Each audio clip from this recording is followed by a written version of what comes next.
public joining us on our social media platforms. Welcome to this press conference called by the Alliance for Change on this Valentine's Day 2024. I just love that I have with me present and past leader of the Alliance for Change. To my extreme left, Mr. Kemraj Ramjatan, past leader of the Alliance for Change and co-founder. And to my immediate left, the present leader of the Alliance for Change, Mr. Nigel Hughes. I want to start on a very positive note today and to say a big thank you to those ranks of the Ghana Police Force who yesterday and last evening were out in very wet weather directing traffic. We want you to know that we see you and we appreciate you. And we love that you've dedicated yourself so unselfishly to serving us.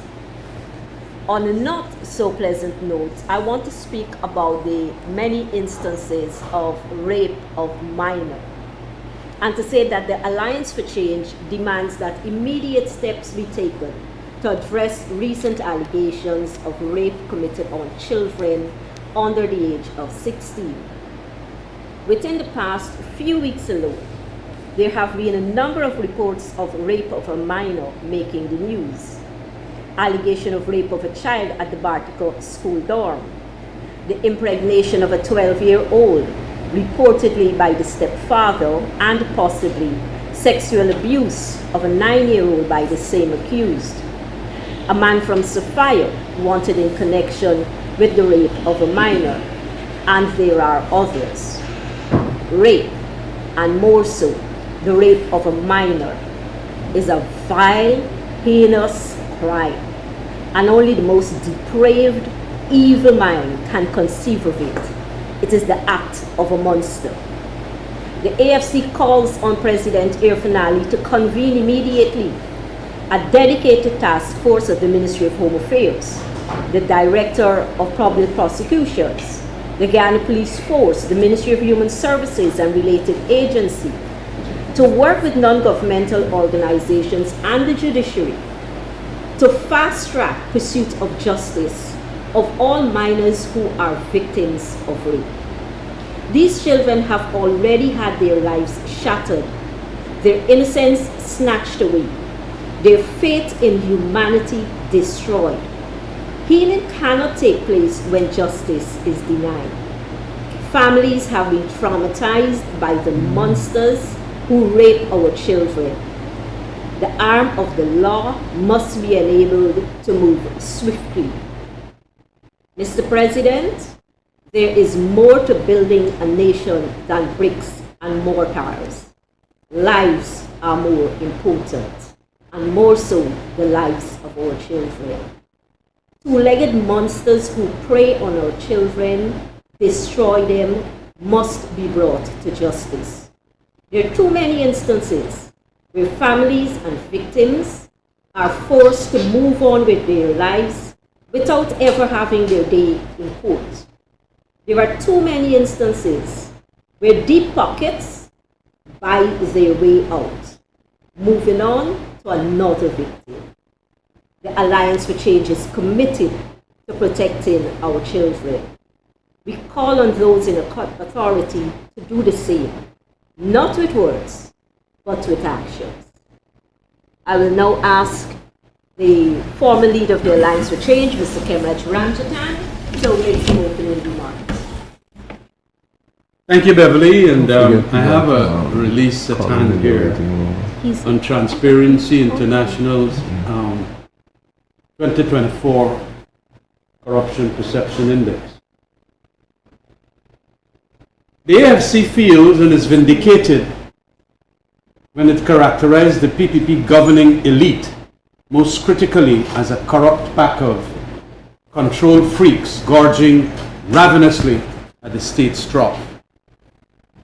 This vindication is bolstered by and emanates from the recent Transparency International's 2024 report on Guyana, which bitingly criticizes the crony capitalist government elite, together with economic elites it associates with, for capturing the state and fostering the misappropriation of resources, illicit enrichment, and an environmental crime. That 2024 report goes on to assert, and to quote, although the country has created anti-corruption institutions and laws, transparency and law enforcement are very low, with attacks on dissenting voices, activists, and journalists increasingly common. In its ranking, Guyana has dropped to 39 points to number 90 out of 182 countries. President Ali's response that the body's report are actuated by political bias is hollow, to say the least. All Guyanese know that what is in the report is very much the reality. Contracts are awarded to friends and family. Substandard works are done by unqualified contractors. Billions of dollars are wasted and discriminatorily distributed, and even more billions go unaccounted for. And when progressive voices speak out, there is harassment of these critics and commentariat, as I call them, via the route of threatened and actual prosecutions, threats to deploy the tax authorities, and so on. As a tool of punishment too, opponents routinely see unfavorable regulatory decision-making and a refusal of licenses and concessions so as to compel a towing of the line. This result and has resulted in fear all across Guyana. The corruption also is the reason why there is non-operationalization and deliberate dysfunction of the very many parliamentary committees set up to scrutinize spending, especially our oil revenues. Statutory and constitutional commissions and committees are not being constituted, and we have been stating about the Petroleum Commission and Parliamentary Security Committee, among others. Even our parliament has become hobbled by its long periods of inactivity. And when there is activity, the lexicon is hobbled to the ridiculous extent that parliamentarians are prohibited from quoting, will be prohibited from quoting this year's corruption index on the ridiculous ground that corruption is a banned word. Better must come. Thank you. Thank you, Kemraj Ramjitan. We have been joined by Colin Haynes, and Colin will be addressing a matter on health care. Colin, thank you for joining us. Glad you could make it. Thank you, Beverly. Members of the media, it is brought to our attention that patients in Berbice, they have to pay now for dialysis service. So just a background based on information from in the field, inpatient at Georgetown Public Hospital dialysis is free. However, if you are discharged, which is outpatient services, you would have to pay. So there's no outpatient dialysis is offered. Now, over 70% of all dialysis services offered here in Guyana and around the world is outpatient. Now, at the New Amsterdam Hospital, whether you are outpatient or inpatient, you never had to pay. Under the coalition government, it was free. Now, reports are suggesting that members of the public have to pay $13,000 for dialysis service. Now, the standard amount of dialysis patients undergo when they have kidney failure is 3. So about $40,000 the average Guyanese have to come out and pay a week for dialysis service. Again, under the coalition government, this service was free. And the Alliance for Change is saying that we should return to having free dialysis treatment for our patients. Just an idea, $9.5 billion was spent in the non-communicable disease, or budgeted rather, for the non-communicable disease department. I think that is enough for us to be able to provide free dialysis for all patients, both inpatient and outpatient, across all regions of Guyana. Thank you. Thank you, Colin. Ladies and gentlemen, we will now have an opening statement from the leader of the Alliance for Change. Good afternoon, members of the press, and thank you again for joining us. I just have a one-topic presentation today. You will recall that the Alliance for Change met with GCOM about 2.5 weeks ago, and you will recall our report on that meeting. We have noted that since the convening of that meeting, a recording of the events that took place in the meeting has surfaced in the public sphere, and the accuracy of that has not been challenged by GCOM. There are the following points that I would like to raise. 1. In that meeting, GCOM admitted that it had conducted no review of the 2020 elections. It had not conducted any review of its operations. It is simply mind-blowing to believe that in 2025, almost 5 years since the announcement of the last set of elections in 2020, August, GCOM itself has not, of its own motion, conducted any review of its operations. The consequence of that is that if we have a repetition of what took place in March last year, 2025, then GCOM has taken no steps to prevent a reoccurrence. 2. GCOM disclosed to us that they have not implemented any of the recommendations that were made by the observer missions after the 2020 elections. That is simply unbelievable. It was the observer missions who were very vocal and who made several recommendations in relation to the integrity of the elections, the faults that had been encountered, and the integrity of the list. We are completely disappointed that GCOM has not taken that into account. 3.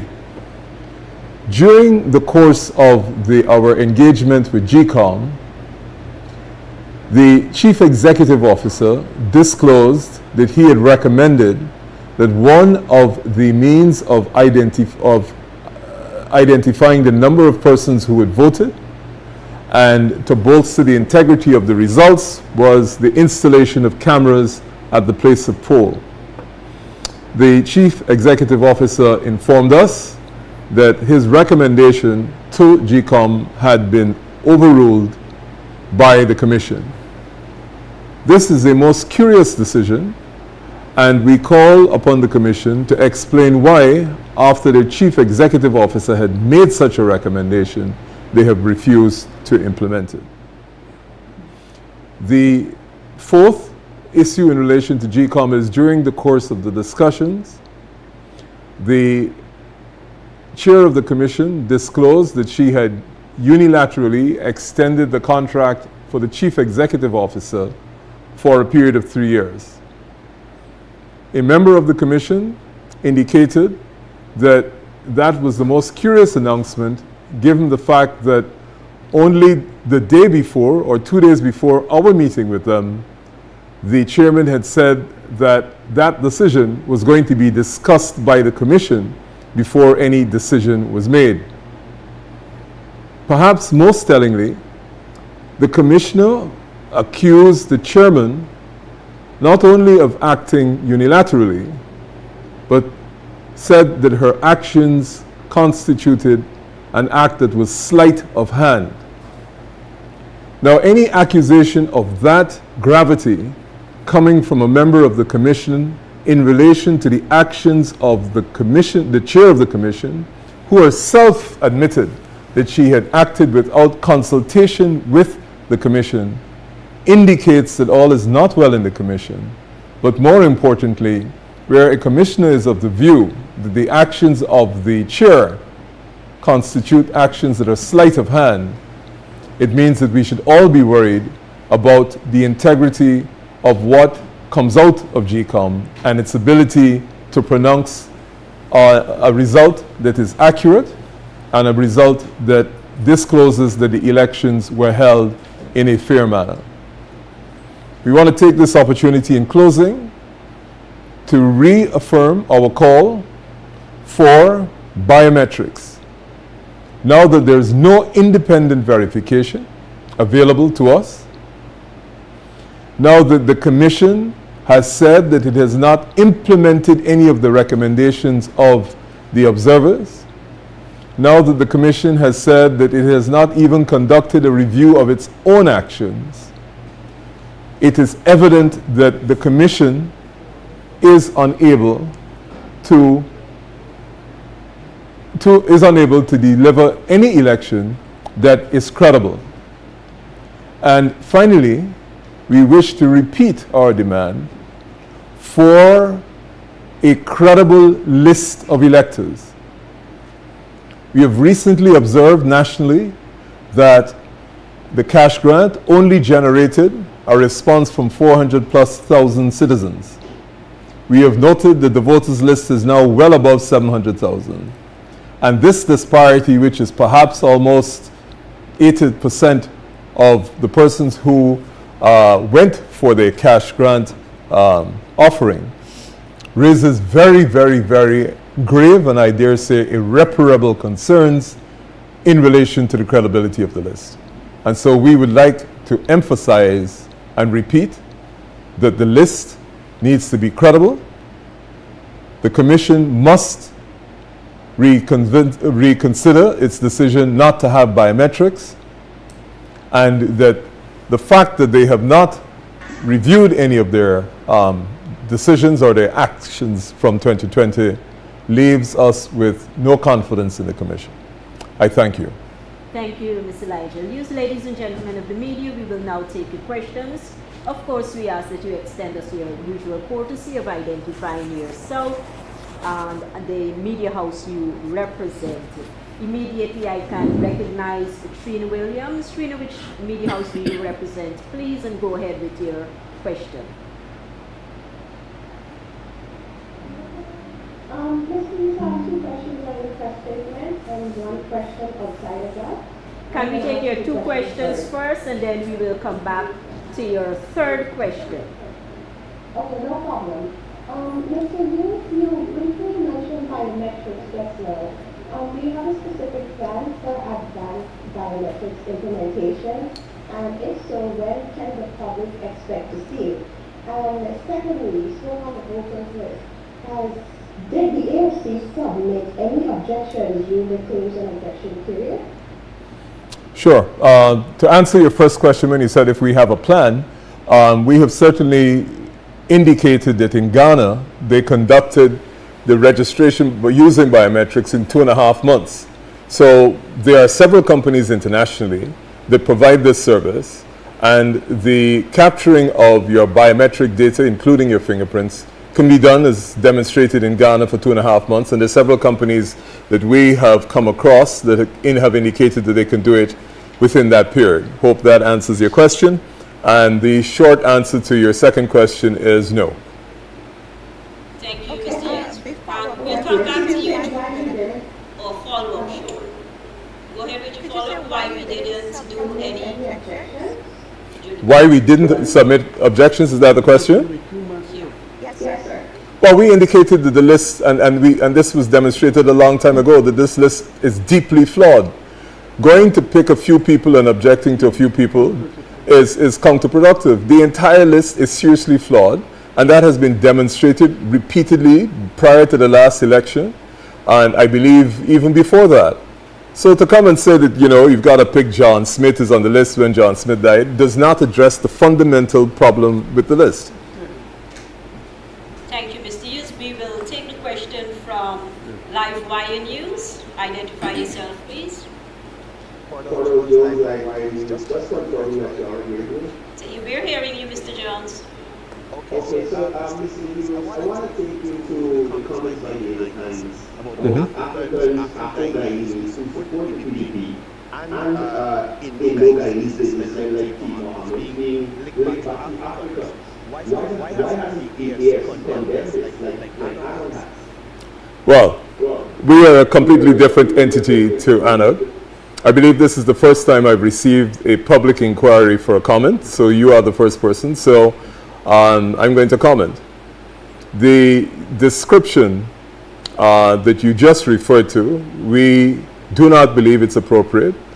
We believe that the language that should be deployed in our debates about the future of this country must be of the highest standing, particularly if we aspire to be in leadership roles in the political arena, and I don't mean the leaders specifically, but in leadership roles, that we ought to use language that we can defend and which would be appropriate. It is not the sort of language we think best articulates whatever issue Mr. Hines was addressing. Thank you, Mr. Hughes. Yes, see, I'm just going based on what you said. I was the first person that asked you about it. You felt the need to have journalists ask for a comment on this matter rather than commenting on it as an aspiring president of the Isle? I don't run around the place making statements, Mr. Jones, about statements made by other persons. I comment when asked. I'm not running making comments on everything. I make comments on matters that are, I think, of significant import that directly affect the Alliance for Change. This was a statement made by the leader of another political party, which is not in office, and therefore we didn't think it is necessary to come out with a statement. What we have said is we've responded to questions when they're raised. Thank you, Mr. Hughes. We will take Mr. Adam Harris. I see your hand up. Yes, so very good day to all. Mr. Hughes, taking into consideration the need for free and fair election, I remember when Jimmy Carter was here, he talked about counting at the place of poll would be the appropriate thing to do. Subsequently, we heard that the PPP were able to approach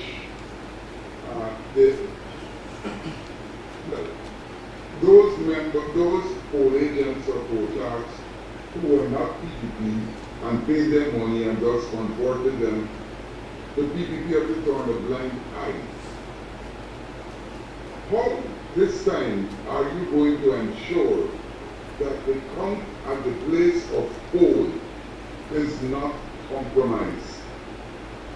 Well, there are a series of measures. One of them, of course, in the specific example that you gave, that's a logistic challenge, and we hope to address that logistic challenge by having enough persons available on shift, so to speak, at the place of poll to relieve those who might be there for an extended period of time, which I think is the problem that you are referring to in that particular example you gave. So if someone has been there since 5:30 in the morning, we are going to make sure that that person is relieved by somebody else from 5:36 in the afternoon going forward, which was a perennial problem that we have.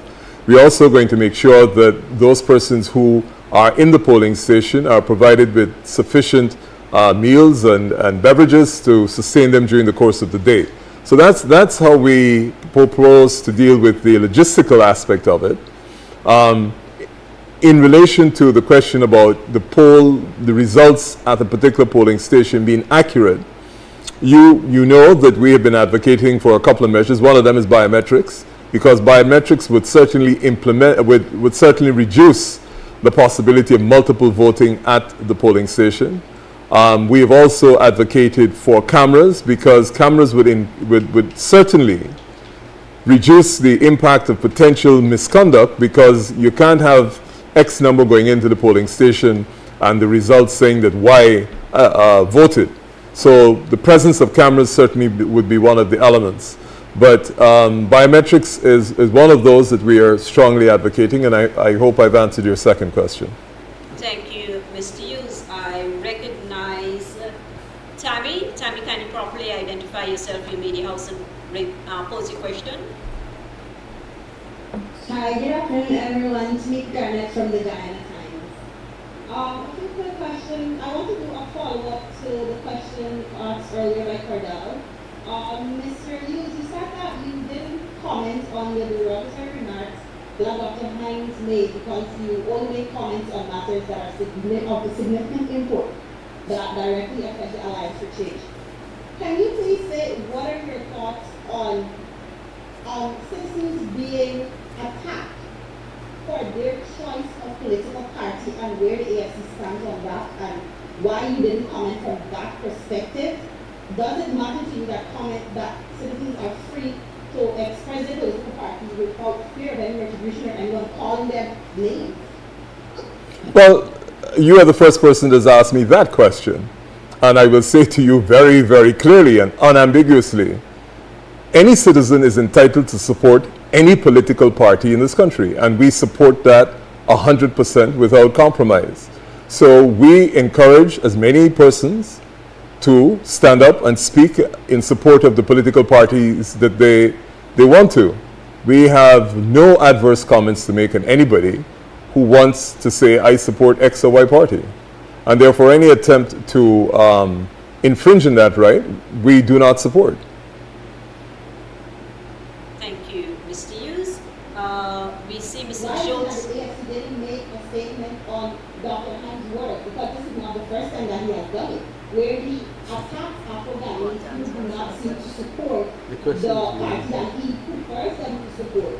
And it's something continues to take. So why is it from the angle of the fact that Mr. Hines was attacking citizens and their franchise to exercise their rightful franchise? Why did the AFC not make a statement from that angle? Madam, you just asked me. I indicated to you, you were the first person that asked me the question, and we have just announced what the Alliance for Change position is. If you seem to be suggesting that every time a political leader makes some statement that you think requires a response, we are supposed to respond to it. There's so many statements that have been made. You will remember back in 2017 or 2018, the present vice president referred to the indigenous people by a very, very derogatory term. We didn't respond at that time. And there have been several instances where unfortunate statements have been made by political leaders, beating drums and all kinds of things, that we have not responded. If we do that, we'll spend an awful lot of time responding to matters. The Alliance for Change has its own agenda, and it addresses the matters in its agenda. Thank you, Mr. Hughes. We recognize Mr. Jones. Mr. Hughes, I want to take you back to last week's press conference and what you said in relation to the land purchase from Mr. Monroe. I'm a bit slow, so I'm just going to ask for some clarity.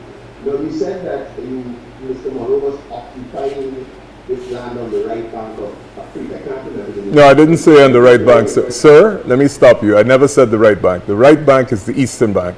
This land is on the left bank of the Essequibo River, if we're talking about the same land. River. Now, at the time of the purchase, did Mr. Monroe show you a lease purchase agreement, a receipt, in terms of paying the Guyana Lands and Survey Commission or any other entity for that land, and that he was waiting for an official lease for it? Mr. Jones, I'll repeat what I said last week, because evidently you missed it. I am encouraging all persons who suggest there was anything untoward with my acquisition of that land to hold a full investigation. I am asking for it. I am begging for it. And I'm not going to answer questions in a piecemeal manner. I welcome an investigation. I acquired the land legitimately. It was not sold to me at below market prices. There was no privilege. And I repeat again, if there's any suggestion of improper conduct by me, I would like a full investigation. I think it is necessary, and I think persons who are involved in politics, if you lay that allegation, they must be addressed. So my answer to you is, let's have a full inquiry, a full investigation, and I will participate and provide the information at that time. Thank you, Mr. Hughes. Tammy, you have another question? Tammy, do you have another question? I see your hand is still up. If you're aware of the government subsidy to persons. If Mr. Jones will wait a minute. If Mr. Jones will wait a minute, please. I recognize Trina before you. We will come back to you, Mr. Jones. Trina, do you have another question? I see your hand up. I have a follow-up to my colleague's Go ahead. earlier, and is that Mr. Hughes? Please, go ahead. Okay. Mr. Hughes, you mentioned that the WPA is its own party and you can't run around the place, commenting on everything. However, the WPA and the APNU is an agreement, and the AFC and the APNU also, there is a potential future coalition. However, my question to you is, do you not think that with these comments coming out of the core leader of the WPA's mouth, will it not negatively affect the image of the potential coalition? And Well, say I still fully condemn, as opposed to saying the language is not fitting, fully condemn these remarks? Well, you started off, but I think you've answered your own question. You said potential. There's several potential events that could take place. We won't comment on any of them in advance. And I am sure whenever we embark on discussions with any political party, all these matters will be taken into account. But you're asking me to comment on a potential what? Coalition between whom? The WPA and the AFC? I can't, that's purely speculative. It'd be a little irresponsible for me to comment on something that is potential and not definitive. Thank you, Mr. Hughes. I will now take a question from Mr. Jones. Yes, Mr. Hughes, I was asking if you are aware of the government subsidy for persons on dialysis. And I'd like to ask if at any point in the coalition administration you were suggesting as the CEO or the director or the person to be in charge of the Diamond Diagnostic Center, what came out of that? And if you didn't have the appointment, why is that? So let me answer the first question. I know under the coalition government, my understanding is that dialysis services was free. I am not a proponent for block grants. I don't believe that you can box healthcare into a couple dollars, because then basically you're limiting the population. And so, to the best of my knowledge, dialysis service was free. Now, for the other question that you have about my time at Diamond Hospital, it was a very short time. I was appointed as the CEO of the Diamond Diagnostic Center, and they happened to be an issue between how my appointment should be. And I think that that preceded that I had to come off from the job for a while, and subsequently I didn't return. I chose to resign and move on to something else. Thank you. I recognize Mr. Adam Harris. Adam, you have a question? Mr. Adam Harris? Yes, can you hear me? Clearly. No, on the question of dialysis, I remember way back when the official said Guyana couldn't afford dialysis, and then the IB Center came on, and a whole lot of other people came in and started to do dialysis. We had this program, I think it was Lusignan or just down the coast there, who was giving dialysis $8,000 a shot.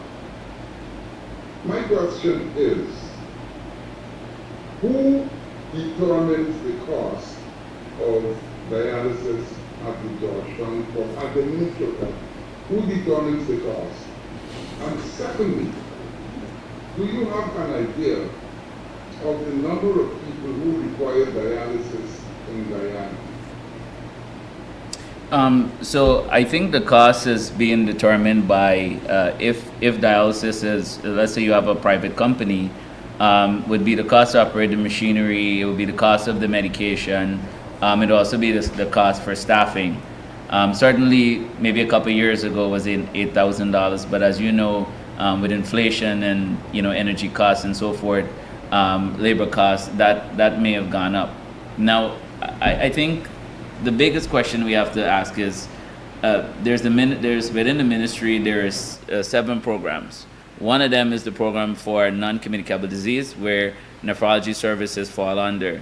And I think it will be great if the ministry could have done the math and see how much people need to do dialysis, and then you can factor that in. So let's say it's 10,000 people, and let's say it's going to cost you $13,000.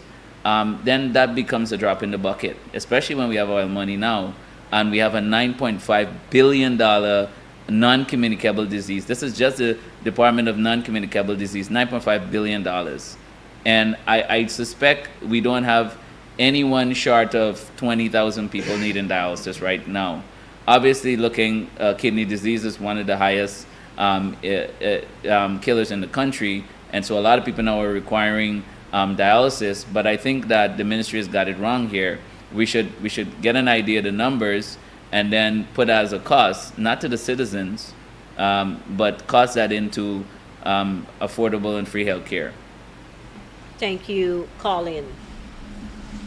Ladies and gentlemen, I see no more hands to ask questions. So let me take this opportunity to thank you for attending this press conference, members of the media, and for those who have joined us online, and to wish you every bit of peace, love, and happiness this Valentine's Day. Thank you.